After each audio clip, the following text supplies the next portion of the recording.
ये ज़िंदगी भी कैसी है ना, कभी तो हमें बहुत सारी खुशियाँ देती है और कभी इतना बड़ा गम दे देती है कि जिसे हम झेल नहीं पाते हैं। या तो उसको झेलो या तो फिर टूट के बिखर जाओ, 2 ही ऑप्शन रहते हैं। आज हम ऐसे ही का एक इंसान की बात करेंगे जो कि एक एम्प्लॉयी है। गवर्नमेंट एम्प्लॉयी थे, अब वो रिटायर हो चुके हैं। तो आज हम 4th स्टेज की कैंसर की बात करेंगे, जो कि इतने हिम्मत वाले इंसान मैंने अभी तक की लाइफ में, अभी तक की ये जो मैं ट्रीटमेंट जर्नी में अभी तक नहीं देखी हूँ, जो कि इतना हिम्मत, इतना मतलब हौसला था उनके अंदर कि उन्होंने कैसे अपने इस ट्रीटमेंट का मुँह तोड़ जवाब दिया इस कैंसर को और बाहर निकले हैं। तो आइए आज हम शुरू करते हैं एक ऐसे इंसान की कहानी जो कि वाकई एक सैल्यूट मारने लायक है।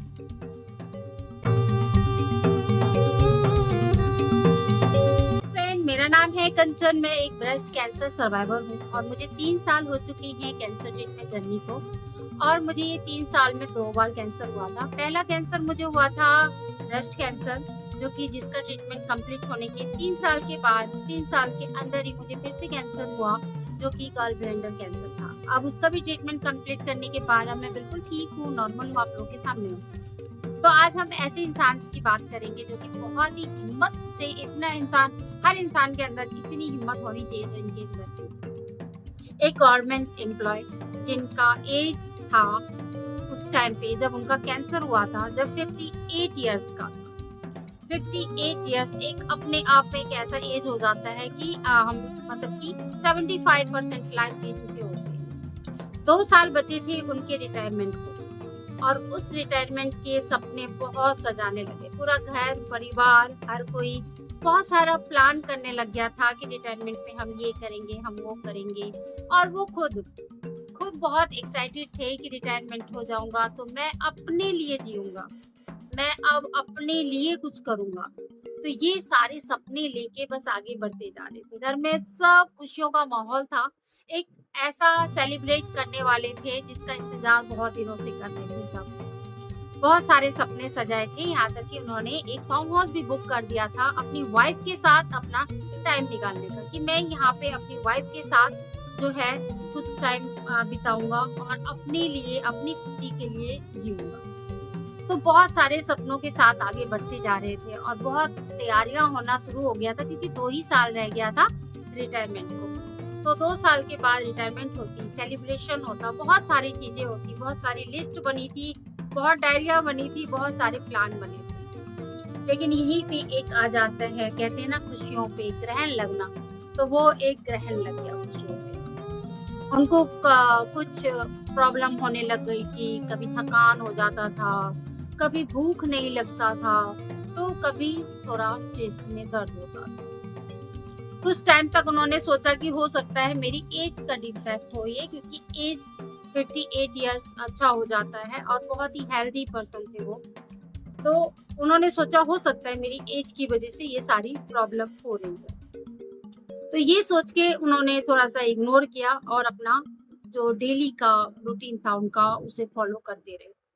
उनका रूटीन इतना अच्छा था, इतना हेल्दी लाइफ़स्टाइल था, जो शायद ही आजकल कोई फॉलो करता होगा। उनकी लाइफ़स्टाइल से, उनकी हँसमुख चेहरा और उनका डिसिप्लिन सबको पसंद आता था। सभी मतलब कि उस चीज़ को फॉलो करना चाहते थे। और जब मैंने सुना तो मैं भी उसको फ़ॉलो करना चाहती हूँ, पर नहीं हो पाता है हमसे। हर किसी के बस की आज के डेट में नहीं होता है कि सुबह 4 बजे 5 बजे उठो, वॉक पे जाओ और मतलब बहुत सारी ऐसी आयुर्वेदिक चीज़ जो आती है, जैसे तुलसी पत्ते, नीम पत्ते, ये सब चीज़ें, गाय को गौमूत्र, तो ये सब चीज़ें हर कोई फ़ॉलो नहीं कर पाता है। ये जो पहले के टाइम के जो थे वो सब चीज़ ये फ़ॉलो करते थे, उसके बावजूद भी कैंसर जैसी डिज़ीज़ हो गई। तो वो अपना रूटीन भी बहुत अच्छा फ़ॉलो करते थे। लेकिन थोड़ी बहुत प्रॉब्लम होने लग गई तो उन्होंने कहा कि हो सकता है कि ये मेरा ऐज का इफ़ेक्ट है। ऐज हो गया है तो थोड़ी बहुत प्रॉब्लम ये कॉमन है। तो इग्नोर करते हुए वो अपना काम कंटिन्यू करते रहे। प्रॉब्लम थोड़ी बढ़ती हुई लग रही थी उनको कि नहीं ये कुछ ज़्यादा है, वो कमज़ोरी भी आने लग गई थी। और जो चीज़ें नहीं आज तक फ़ील किया वो भी फ़ील करने लग गए थे। उसके बाद उन्होंने फिर सोचा कि अब डॉक्टर के पास जाना चाहिए एक बार, तो डॉक्टर के पास गए। उसके बाद डॉक्टर से बताया कि ऐसी-ऐसी प्रॉब्लम हो रही है और इतने दिनों से ये प्रॉब्लम मुझे हो रहा है। तो फिर डॉक्टर ने बोला कि आप टेस्ट करवा लो और उसके बाद आपका देखते हैं कि क्या प्रॉब्लम है, किस कारण से ऐसा हो रहा है। तो टेस्ट करवाया, सारी टेस्ट हुई, जो भी टेस्ट होता है इसमें स्टार्टिंग में सारी टेस्ट करवाई हमने। उसके बाद रिपोर्ट ने सबको हिला दिया। एक खुशियों भरे जो खुशी का माहौल था, एक ऐसा एक्साइटेड परिवार था, किसी चीज़ का इंतज़ार बेसब्री से हो रहा था रिटायरमेंट सेलिब्रेशन का। वहाँ पे एक सन्नाटा छा गया। एक ऐसा माहौल हो गया जैसे कि सब सुन्न हो गए थे। सब एकदम ही स्टैचू बन गए थे जैसे, दिमाग से, शरीर से, हर चीज़ से। रिपोर्ट ही ऐसा आया था, 4th स्टेज का कैंसर। वो भी एक ऐसे इंसान को जो इतना एक्टिव रहता था, जो इतना अच्छा लाइफ़स्टाइल जीता था, उस इंसान को 4th स्टेज का कैंसर। बहुत सारे सपने सजाए हुए थे परिवार के साथ, वो खुद भी कि ये करना है, वो करना है, ऐसे करना है, वैसे करना है। बहुत सारे सपने सजाए थे और ये रिपोर्ट देखते ही उनके दिमाग एकदम सुन्न हो गया। वो अब ये सोचने लगे कि मैं रिटायरमेंट तक भी पहुँचूँगा कि नहीं। अब मेरी पहुँच वहाँ तक आगे की तो दूर की बात है, जो मैंने आगे का सपना देखा है, सोचा है, वो तो दूर की बात है। क्या मैं रिटायरमेंट तक पहुँच पाऊँगा? ये उनके दिमाग में घूमने लग गई थी बात, कि अब आगे क्या होगा? लेकिन फिर डॉक्टर ने बोला कि नहीं, आप ठीक हो सकते हो, थोड़ा आपको अपने आप पे फ़ोकस करना है, अपने आप पे ध्यान रखना है और आपका जो ये लाइफ़स्टाइल है इसको कंटिन्यू करना है। फिर उन्होंने कहा कि हाँ, मैंने जो सपना देखा है उसे मैं पूरा करके जाऊँगा। मैं इतनी आसानी से नहीं जाऊँगा, क्योंकि मैंने अपनी पूरी ज़िंदगी काम करने में गुज़ार दी। मैंने अपने लिए तो जिया ही नहीं अभी तक। तो अब मेरी अपने खुद के लिए जीने की बारी आई है, तो मुझे मेरी ज़िंदगी मुझसे दूर नहीं हो सकती। वो बात डॉक्टर को बोला और बोला कि मैं ठीक होके रहूँगा, क्योंकि मुझे अब अपने लिए जीना है। बहुत बड़ा मोमेंट था ये, ऐसा मोमेंट था जो मतलब कि क्या ही कह सकते हैं इस मोमेंट पे। ऐसे हर किसी के आँखों में एक आँसू था, एक ऐसी डर कि अब क्या होगा? उनकी वाइफ वो डरी हुई थी, लेकिन उन्होंने बोला कि नहीं, आप ठीक हो जाओगे। आप ठीक हो जाओगे, आपने जैसा सोचा है हम वैसे ही करेंगे और हम लोग जाएँगे, हम लोग अपने लिए जिएँगे। अब बच्चों की ज़िम्मेदारी खत्म हो गई, अब हमें खुद के लिए जीना है, खुद की खुशी के लिए। तो ये बात बोलते हुए वो भी मतलब आँखें भर जाती थी कि क्या होगा? मैं बोल तो रही हूँ पर क्या होगा आगे? तो सबके दिल दिमाग में बस यही छा गया था कि अब आगे क्या होगा? बस 2 साल बचे हैं रिटायरमेंट के, ज़्यादा टाइम नहीं था और बहुत सारे सपने थे कि मैं ऐसे जीऊँगा, ऐसे करूँगा, ये करूँगा, वो करूँगा। लेकिन ऐसा खबर आ गई। उसके बाद सबने अपने आप को समेटा, सँभाला और फिर उसके बाद उनके बच्चों ने भी इस टाइम पे बहुत साथ दिया। सब काम-वाम छोड़ के सब सिर्फ़ उन पे ही फ़ोकस करते थे और उनका ट्रीटमेंट शुरू हुआ। कीमोथेरेपी जो बहुत ही ज़्यादा हार्मफुल होती है, पेनफुल होता है, बहुत इमोशनल के साथ खेलता है वो कीमो हमारे। तो कीमो स्टार्ट हुआ उनका, कीमोथेरेपी में बहुत कमज़ोर हो गए, बहुत ज़्यादा मतलब मेंटली हेल्थ बहुत वीक होने लग गई थी उनकी, बहुत ज़्यादा। फिर वहाँ पे परिवार साथ आते थे, कि नहीं आपको कुछ नहीं होगा, कुछ टाइम की बात है, आप ठीक हो जाओगे, आप रेगुलर आप ट्रीटमेंट लो, आप ठीक हो जाओगे। तो थोड़ी हिम्मत आती थी कि नहीं कोई बात नहीं, इलाज चल रहा है, थोड़ा-सा मैं कमज़ोर हो गया हूँ, तो लेकिन कोई बात नहीं। कीमो के बाद भी वो 1 दिन, 2 दिन के गैप करते ही वो वॉक पे जाते थे और वॉक करके आते थे, अपना मतलब जो लाइफ़स्टाइल होता था, अपने गार्डन में बैठ के सबके साथ में चाय पीना, हँसी-मज़ाक करना, वो सब उन्होंने कंटिन्यू रखा। उसके बाद धीरे-धीरे थोड़ा कीमो का होता था कि भई मेंटली बहुत टॉर्चर कर देता है ये कीमो, बहुत ज़्यादा कुछ सोचने पे मजबूर कर देता है, जब हमारा शरीर बहुत कमज़ोर हो जाता है। तो उस टाइम पे कभी-कभी बोलते थे कि अगर मैं नहीं रह पाया तो मेरे सपनों का क्या होगा? और मैं चाहता हूँ मैं अपने सपने जी के रहूँ। तो सब परिवार कहते थे कुछ भी नहीं होगा, आप अपना सपना ज़रूर जियो। फिर क्या था, उनकी ट्रीटमेंट में ऐसे ही निकलती गई। कुछ उतार-चढ़ाव आया, कुछ शरीर से कमज़ोर हुए, कुछ खाने-पीने में उनको दिक्कत होती थी कीमो के टाइम पे। बाल का तो इतना शौक नहीं था उनको क्योंकि 50% बाल तो ऑलरेडी जा चुके थे इस एज तक और बाकी बाल का इतना ज़्यादा उनको गम नहीं हुआ था। बस कमज़ोरी की वज़ह से वो अपनी एक्टिविटी नहीं कर पाते थे, इस वज़ह से इस चीज़ का उनको काफ़ी दुःख रहता था कि मैं कोई एक्टिविटी नहीं कर पाता हूँ क्योंकि वो बहुत ही एक्टिव और बहुत ही हँसमुख इंसान थे। तो इसीलिए उन्होंने बस उस टाइम पे उनको काफ़ी ज़्यादा दिक्कत का महसूस हुआ कि भई मैं एक्टिविटी नहीं कर पा रहा हूँ, थोड़ा बहुत टहलना, घूमना ये चीज़ होता था। लेकिन परिवार के साथ ने वो सब चीज़ें भी कमी कम कर दी। परिवार हमेशा साथ रहता था, हमेशा उनको मोटिवेट करता था कि आप बिल्कुल ठीक हो जाओगे, ज़रूर ठीक हो जाओगे। तो वो हिम्मत करते थे और कीमो के बाद भी वो थोड़ा बहुत वॉक करते थे। थोड़ा घूमना, थोड़ा सबसे मिलना, सबसे बात करना, हँसी-मज़ाक करना, ये सब चीज़ें एक्टिविटी उन्होंने शुरू किया और उनका मन जो है अंदर से अच्छा लगने लगा।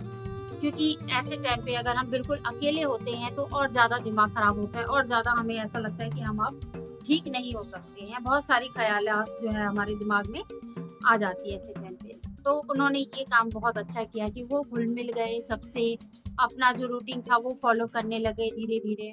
और कीमो की वज़ह से शरीर कमज़ोर होता था, उसमें ज़्यादा नहीं कर पाते थे।